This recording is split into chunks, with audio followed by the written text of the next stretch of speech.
سلامونه نیکیلی کوم چینل نه سبسکرایب چینل سبسکرایب کی اور سره پاک د بیل په انکر هم کلیک کوئ تر څو هر نوې ویډیو اپلوډ کوم لاټونه مخکې تاسو ته ورسیږي ویډیو لایک کړئ موږ سره هم شریک راځي موږ په ویډیو کې تاسو ته طریقه وکړم تاسو څنګه کولای شئ د خپل موبایل فټ ډیټا ډیلیټ کړئ راځي موږ تاسو لپاره یو اپلیکیشن کړم تاسو هغه له پلی سٹور څخه ډاونلوډ کړئ خپل ګوشي دا بیا کولای شئ خپل د ګوشي هغه فټ ډیټا چې تاسو څخه ورکوي نو هغه تاسو کولای شئ وګورئ او ډیلیټ کړئ راځي ملګرو به تاسو دا یو اپلیکیشن را ډاونلوډ کړئ په تاسو نگرانی کوم ملګرو دا اپلیکیشن دا یونسین ګالری ملګرو نه دا یونسین ګالری ملګرو دا اپلیکیشن تاسو کله تاسو را ډاونلوډ کړئ نو بیا تاسو دا کلیک پی وکړئ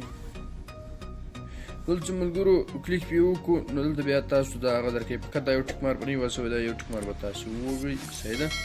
تاسو کله ملګرو به سٹارټ کله چې سٹارټ کو نو تاسو ګورئ عکسونه اوړي چې څومره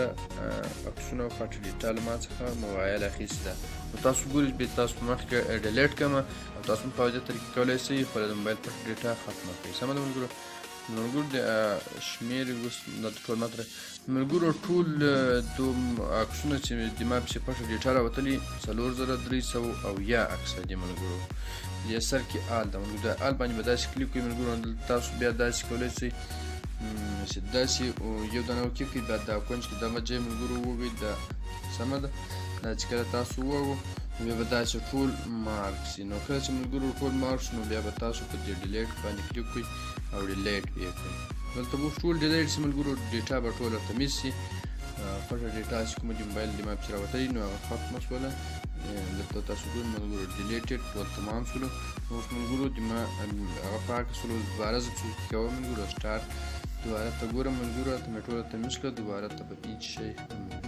صفر ده ملګرو نو دا رقم سره ملګرو تاسو کولی شئ خپل موبایل پټه ډیټا دوباره ړنګه کړئ تر څو ستاسو په حافظه کې ځای هم ونه نیسي او بل څوک هم داسې نه شي چې له تاسو نه مخکې وګوري واضح خامخا ستاسو شخصي کوم عکسونه چې شیر کړي نو هغه ټول همدلته راځي ملګرو نو بیا دا پټه ډیټا تاسو کولی شئ ډیلیټ کړئ نو کوم ویډیو خوښه شوې ویډیو لایک کړئ ملګرو سره هم شریک کړئ الله حافظ